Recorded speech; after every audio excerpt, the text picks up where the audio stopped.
Hello everyone. तो कैसे हैं आप सब। स्वागत है आप सभी का आज के हमारे एक और नए वीडियो में।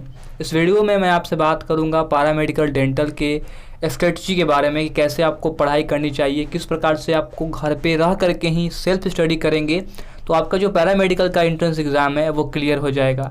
इसके पिछले वाले वीडियो में मैंने आपसे बात किया था कि जो पैरामेडिकल होता है और पैरामेडिकल में आपको कैसे तैयारी करनी चाहिए। इस वीडियो में हम लोग बात करने जा रहे हैं पैरामेडिकल और पैरामेडिकल डेंटल की। ठीक है, तो पैरामेडिकल की बात पिछले वाले वीडियो में कर रखा है, आपने नहीं देखा है तो आप जाकर एक बार जरूर से देखें, आपको समझ में आ जाएगा। ठीक उसी प्रकार से हम यहाँ पर पैरामेडिकल डेंटल वाले के लिए भी स्ट्रेटजी बताने वाले हैं, वैसा ही कुछ स्ट्रेटजी यहाँ पर भी है। तो वीडियो कंप्लीट देखना, आपको सभी चीज़ें समझ में आ जाएंगी। बेसिकली ये मेरा ओपिनियन है, आपको कैसा लगेगा नीचे कमेंट में जरूर से बताना। यदि आपके पास भी कोई अलग सा कोई प्लान है तो आप कमेंट कर सकते हो, या आप टेलीग्राम ग्रुप में जा करके वहाँ पर भी आप मुझे सूचित कर सकते हो कि मेरे पास कुछ ये टाइप का प्लान है और मैं कुछ इस तरीके से पढ़ रहा हूँ, जो भी आपका प्लान वगैरह है। सबसे पहले मैं आपको बता दूं कि अभी जो इसका एग्ज़ाम का जो फॉर्म होता है, एप्लीकेशन फॉर्म, वो अभी आया नहीं है। ठीक है, मतलब अभी जारी ही नहीं किया गया है। इस बेसिस पे हम लोग कह सकते हैं कि अभी हमारे पास बहुत समय है इस पैरामेडिकल डेंटल के एंट्रेंस एग्ज़ाम की तैयारी करने के लिए। आपको बता दें कि ये जो एग्ज़ाम है वो 2 मोड में होता है, यानी कि इंग्लिश और हिंदी दोनों में आपको क्वेश्चंस देखने को मिल जाते हैं।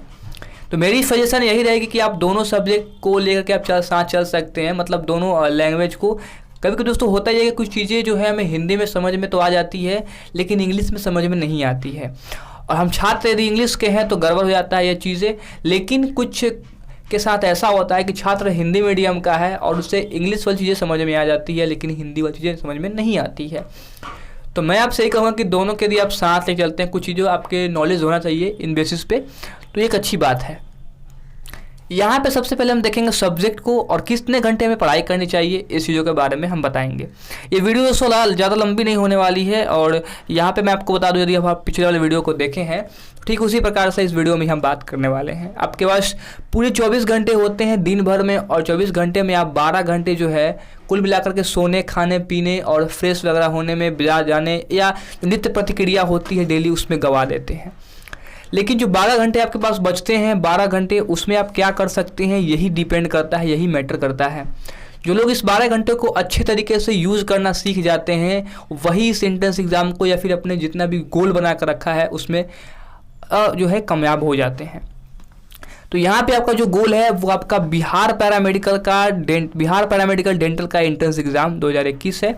यहाँ आपको बता दें कि टोटल यहाँ आपको करीब 7 देख सकते हो आप कि 7 सब्जेक्ट आपको पढ़ने हैं और इससे क्वेश्चन आते हैं। बेसिकली 7 सब्जेक्ट नहीं है, जैसा कि आपको पैरामेडिकल में जनरल साइंस था, तो यहाँ पर अगर बात करिए आपसे फिजिक्स, केमिस्ट्री और बायोलॉजी की, तो तीनों हैं ये जनरल साइंस में ही आ जाती हैं।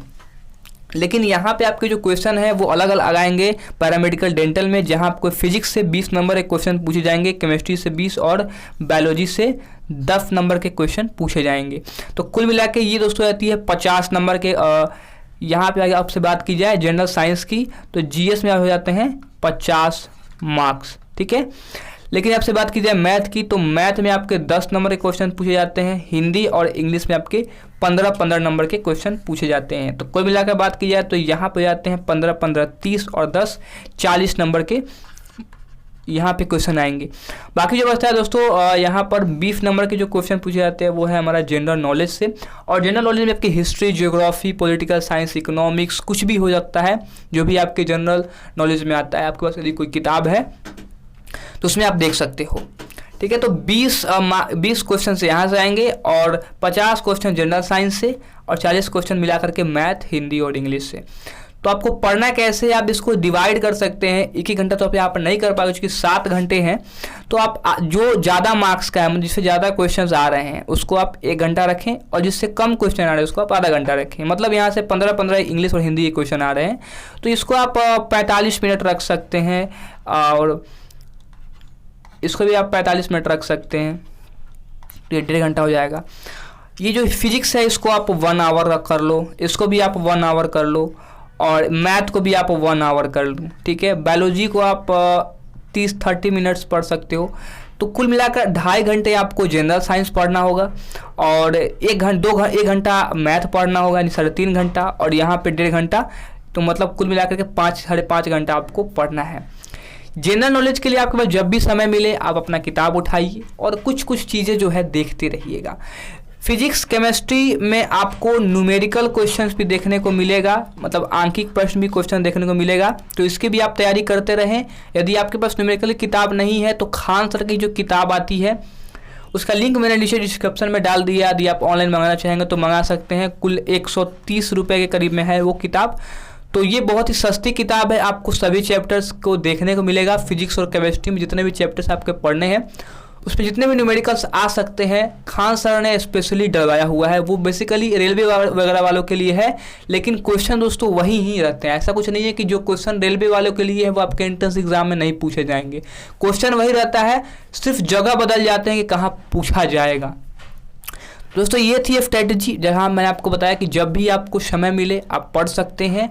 ये कोई डिफाइन नहीं है कि आप रात के 12 बजे ही पढ़ें, ठीक है। रात के 12 बजे ही आपको पढ़ना है, तो रात में आपको 12 बजे नहीं पढ़ना है। आपको जब मन करे कि हाँ अभी मेरा मूड पढ़ने का है या मुझे कुछ सीखना है, मुझे कुछ याद करना है, यदि आपके पास टाइम स्पेंड कर सकते हो आप, मतलब आपके पास समय है, ठीक है, प्रॉपर समय है 1 घंटा 1.5 घंटा, तो उठाइए किताब पढ़िए, अच्छे से पढ़िए ताकि आपको समझ में भी आए।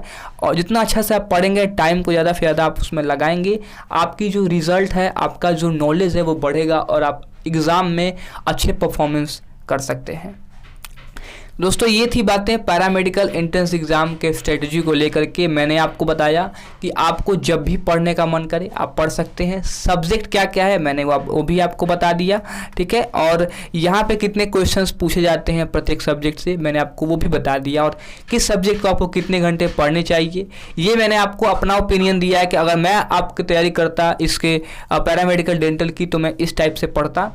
यदि आपके भी पास कोई स्ट्रेटजी है तो हमें ज़रूर से शेयर करें, अपने दोस्तों के साथ इस वीडियो को शेयर करें और मन लगा करके पढ़िए। कहीं पे दोस्तों ग्रुप पे अगर टेलीग्राम मैं देख रहा हूँ कि टेलीग्राम में जो क्विज होते हैं उसको आपको ज्वाइन नहीं करना चाहिए दोस्तों।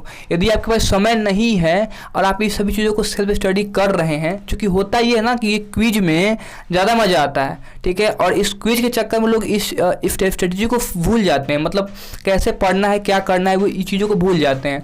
अब इस चीज़ों को जहाँ आप भूलें गया काम से, मतलब गई भैंस पानी में। हुआ क्या कि जो आपके न्यूमेरिकल क्वेश्चन है, जो आपके केमिस्ट्री वाले क्वेश्चन है, ये क्वेश्चन आपको वहाँ पर बन नहीं पाएंगे। और जो क्विज में क्वेश्चन पूछे जाते हैं ये जरूरी नहीं कि वही क्वेश्चंस आ जाएंगे, बट आपका यहाँ पे कॉन्सेप्ट क्लियर नहीं होगा। अब मैथ के लिए आपको कॉन्सेप्ट क्लियर होना चाहिए, न्यूमेरिकल के लिए आपको कॉन्सेप्ट क्लियर होना चाहिए। आपके पास हिंदी और इंग्लिश की है तो वहाँ भी आपको समझ में आना चाहिए कि किस फॉर्मूले पर या किस स्ट्रक्चर पर जो है ग्रामेटिकली जो भी नरेशन वॉइस वगैरह होता है वो बनता है। अब यहाँ पे क्विज में ऐसा कुछ होता नहीं है, ऑप्शन आपको देखे मतलब वहाँ पे देखने को मिलता है, उससे आप करते हैं जो यहाँ पे बहुत ज़्यादा मज़ा आता है। मैं आपको ये भी नहीं कहूँगा कि आप क्विज मत ज्वाइन करें, आप क्विज ज्वाइन कीजिए। कब ज्वाइन करना है आपको मैं आपको इसका एक बता देता हूँ टाइम क्या होता है। क्विज आप तभी ज्वाइन करिए, क्विज ज्वाइन करने का जो समय होता है जब आपके पास समय खाली है, मतलब खाली समय बैठे हुए हैं, ऐसा कुछ लग रहा है आपने पढ़ाई भी कर रखी है, और तब आप उस समय ज्वाइन कर सकते हो क्विज में। अगर आपका क्विज नहीं हो रहा है उस समय में तो मत ज्वाइन कीजिए, मेरा सजेशन है। मैंने जो कि बहुत सारे इस बार पिछले वाला जो बिहार पॉलिटेक्निक का जो एग्ज़ाम हुआ था, बहुत सारे लोगों को मैं देखा था कि क्विज को ज्वाइन कर करके पढ़ाई कर रहे थे और मैक्सिमम लड़के या लड़कियां उसमें फेल हो गई थी। जब एग्ज़ाम के क्वेश्चंस पेपर आए तो उनके हक्के बक्के जो है सामने आ गए थे। तो मैं आपको एक बार फिर से रिकमेंड करूँगा कि मत ज्वाइन कीजिए, आपके लिए ही बेनिफिट है। ज्वाइन कीजिएगा, आप उसी चक्कर में रह जाइएगा, आपकी जो सिलेबस है वो पूरा नहीं हो पाएगा, आप उसको पढ़ नहीं पाएंगे। हो सकता है आपको चीज़ें बुरी लगी हो तो माफ़ी चाहूँगा इसके लिए, बट मेरा सजेशन यही रहेगा आपसे। तो दोस्तों उम्मीद करते हैं कि आपको ये आज की हमारी वीडियो समझ में आई होगी। जरूर से लाइक करना दिया पसंद करते हो, यदि आप पसंद नहीं करते हो तो डिसलाइक भी कर सकते हो, कोई ऐसी बड़ी बात नहीं है, लेकिन डिसलाइक करना तो नीचे कमेंट में जरूर बताना कि आपको क्या इसमें खराबी लगी, ताकि मैं आने वाले वीडियोज़ में उसको सुधार सकूँ। दोस्तों मिलते हैं अगले वीडियो में किसी और नए टॉपिक के साथ, ठीक है दोस्तों। तो बने रहिए हमारे चैनल के पास सब्सक्राइब करके। नमस्कार।